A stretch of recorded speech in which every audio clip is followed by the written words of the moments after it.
사랑하는 꽁꽁이 여러분, 핫설몰이 새 단장을 했습니다. 좋은 물건을 좋은 가격에 소개해드리는 중이며 앞으로도 여러 가지 상품이 업데이트될 예정이니 많은 사랑 관심 부탁드립니다. 여러분 안녕하세요. 핫설입니다. 의리의 좋아요 한번 부탁드려요. 이번 시간에는 여러분 예전에 그 상간녀 현수막 사건 기억들 하실 겁니다. 물론 그 일은 아니지만 그것과 거의 필적하는 그런 거지 같은 일이 터져가지고 이렇게 한번 가져와 봤어요. 일단 봅시다. 응원하는 마음으로. 제목: 나한테 20년 동안 언니 하더니 결국 지 형부랑 작자랑 합체를 하네. 그것도 내 딸내미 침대 위에서. 내 인연 감히 살기를 바라지 마라. 원제: 반성 없는 상간녀. 다들 안녕하세요.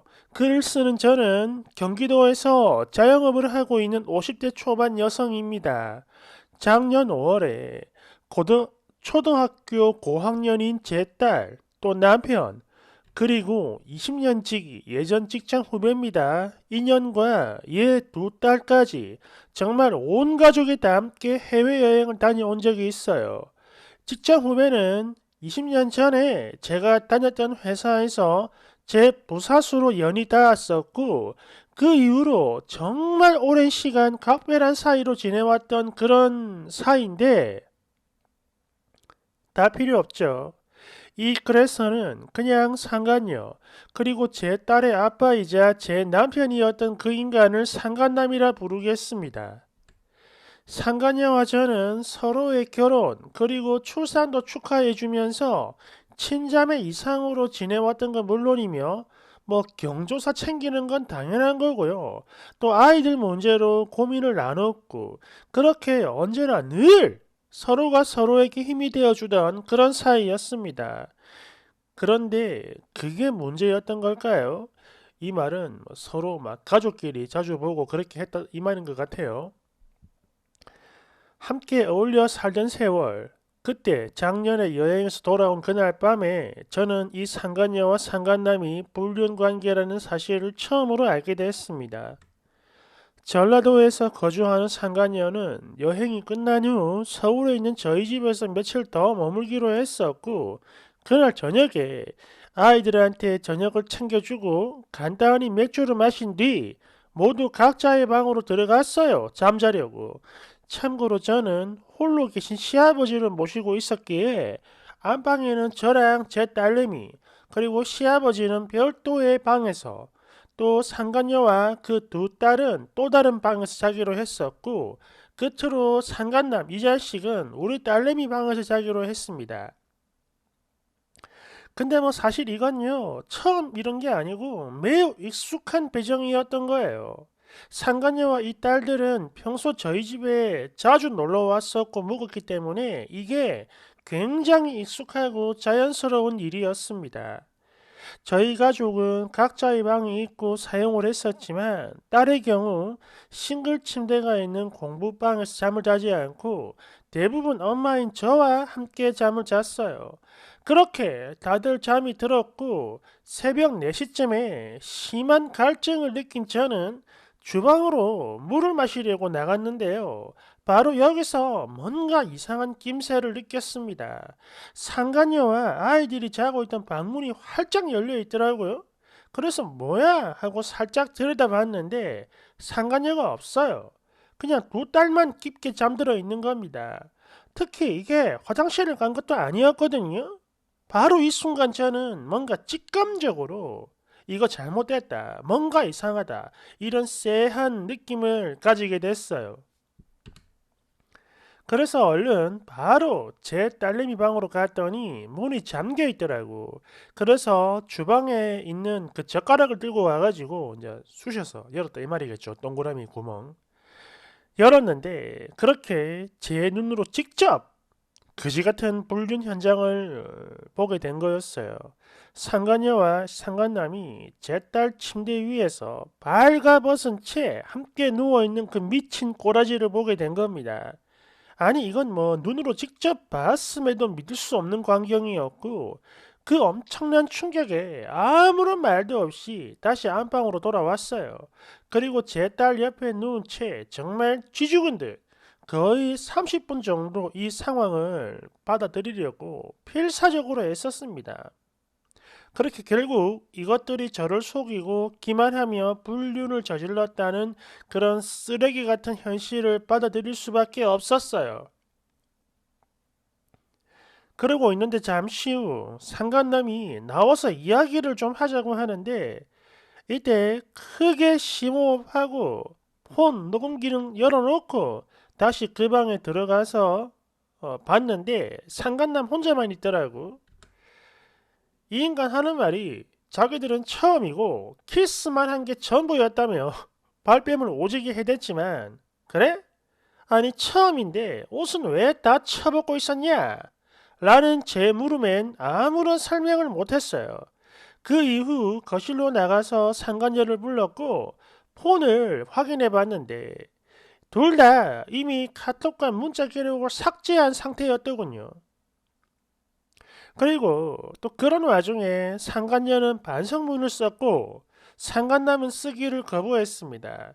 상간녀가 그러더라고. 다른 건 몰라도 아이들에게만큼은 자신들의 그 불륜 사실을 알리지 말아달라 이런 부탁을 해댔는데 마음 같아서야 온 세상에 다 알려서 갈아 마시고 싶었죠. 하지만 아무 죄도 없고 또 평소 제 친조카처럼 아끼던 아이들이 불쌍하더라고. 그래서 이 부탁만큼은 들어주기로 했어요. 이때는 말이죠. 그 이후 저 혼자 지옥 같은 시간을 보내다가 결국 상간녀의 남편 김 씨에게 이 모든 사실을 알렸고 녹취 파일과 함께 반성문도 같이 전달했습니다. 참고로 이 상간녀가 쓴 반성문 뒤에 원본 사진이 있습니다. 그러나 상간녀의 남편 김 씨는 본인의 건강 문제와 더불어 두 딸의 양육 문제로 그냥 이 일을 조용히 덮기로 하더군요. 그러나 저는 도저히 용서가 안 돼요. 그래서 바로 집을 나왔고 지금까지 1년 넘게 오피스텔에 머물며 현재는 소송 중입니다. 상간남은 상간녀의 변호사까지 선임을 해줬는데요. 역시 쓰레기 공범이라 그런 건지 지금도 그래 아주 끈끈해 보이더군요. 또 그래서 그런가 이 상간녀의 기세 또한 등등한데요. 거기다가 작년에 제가 상간녀와 통화를 했는데 언니 아니 왜 자꾸 나한테 이래요? 이런 적반하장이랄까 어처구니 없는 말을 듣기도 했었습니다. 참고로 상간녀는 전업주부라 직장이 없어요 지금. 그러다 보니 판결문을 받아도 보낼 곳이 없습니다. 거기다 이제는 아예 배째라는 식으로 나오고 있는데요. 정말이지 이 개같은 뻔뻔함은 이것들의 종특인가 봐요. 초록불에 횡단보도를 건너다가 갑작스러운 사고를 당한 느낌이랄까요? 봉변이죠, 봉변. 그렇게 분명 잘못은 저들이 했고 내가 잘못한 게 아닌데 왜 이렇게 이 미친 고통은 나 혼자만 감당을 해야 되는 건가? 영혼이 찢기는 고통에 저요 몸무게가 13kg이나 빠졌고요. 심각한 스트레스성 위염에 시달리고 있으며 심장이 매일 두근거려서 밤에 잠도 제대로 못 자고 있어요. 매일 두근거려요. 이번 주 수요일에 변론 기일이 잡혔습니다. 내일이군요. 판결문이 나오려면 몇 차례 더 법정에 서야겠지만 끝까지 싸울 거고 판결 나오면 그때 다시 한 번 더 올리겠습니다. 50대 초반 상간남 이 씨는 서울 지역 막공 이 두 군데에서 본인 여동생이 원장으로 있는 프랜차이즈 영어 학원을 운영 중이며 상간녀 40대 중반이에요.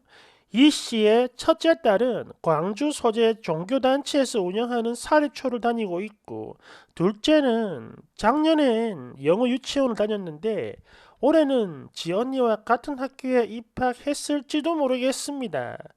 뭐 경쟁률이 오지게 높다고 자랑을 해대던 바로 그 학교 말이죠.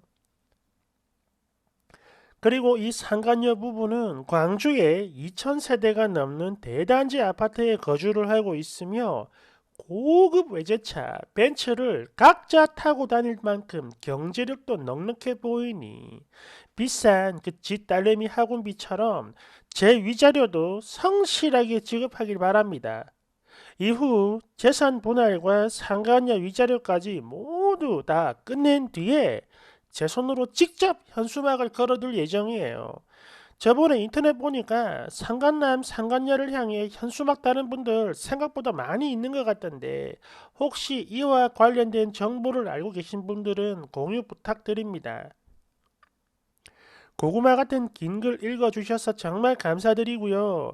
시원한 사이다 같은 판결이 나오길 기대하면서 이만 글 마쳐요. 아래는 상간녀 이씨의 자필 반성문입니다. 좋아하는 감정은 리솜에서부터 이야기하고 조금 생겼지만 그냥 그 감정뿐이었습니다. 보홀에서 키스를 한 게 처음이고 그러면 안 된다고 알고 있었기 때문에 이 감정도 믿기진 않았어요. 그런 상황에서 어제 노래방에서 오빠가 뭐라 오라고 하더라고. 그래가지고 새벽에 건너간 거고 키스한 거예요. 진짜 키스만 했습니다. 마음은 있었던 게 사실이지만 저요 진짜 키스만 했어요. 제가 너무 잘못했습니다.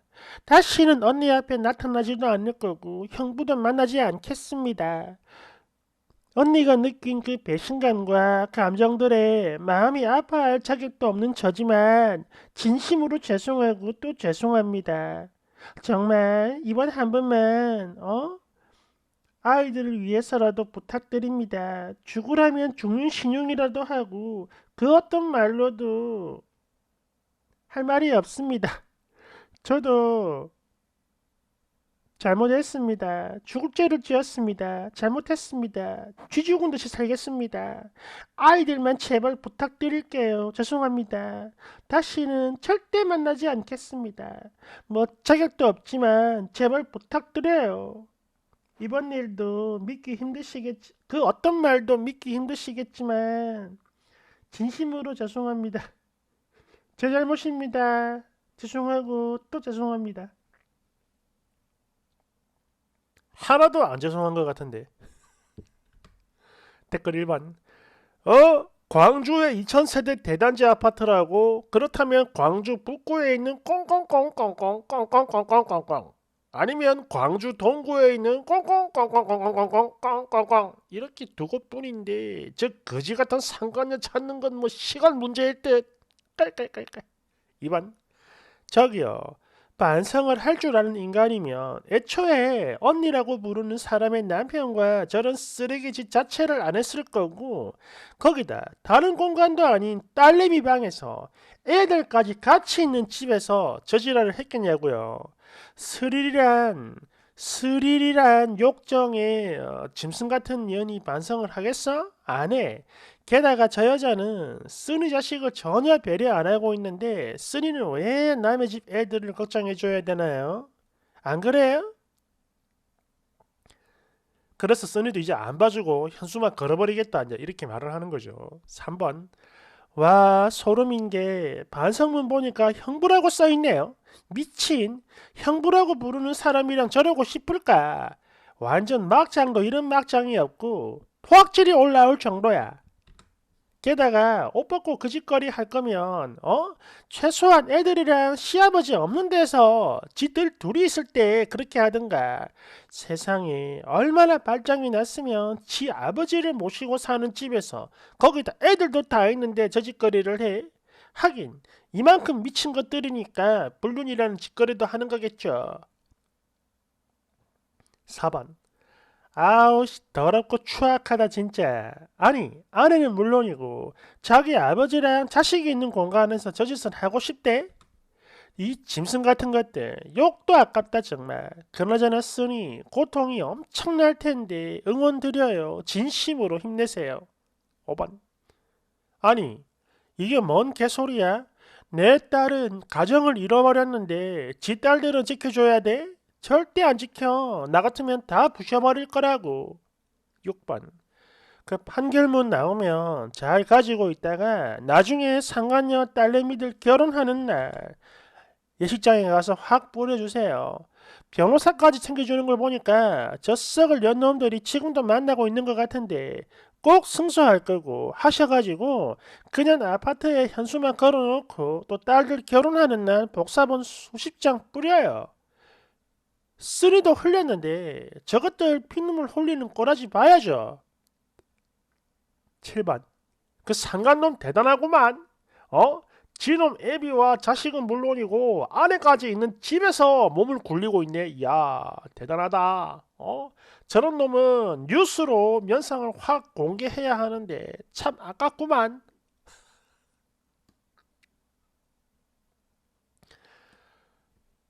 야, 정말 어마어마합니다. 그래, 뭐 순간 뭐 발정이 나가지고 뭐 불륜하는 것까지는 뭐 그렇다 칩시다. 물론 이것도 절대 해서는 안 될 천인 공노할 찢어 죽일 일이지만 그렇다 쳐 일단은. 그런데 아무리 그래도 자기 아버지, 자식, 마누라 다 있는 집에서 저걸 한다는 게 야 이거는 뭐라고 해야 됩니까? 그런 그지 같은 본능이라고 해야 되나? 그게 천륜을 찢어버렸네. 대단하네. 아무튼 감사합니다. 응원해요. 사이다 후기 기다리겠습니다.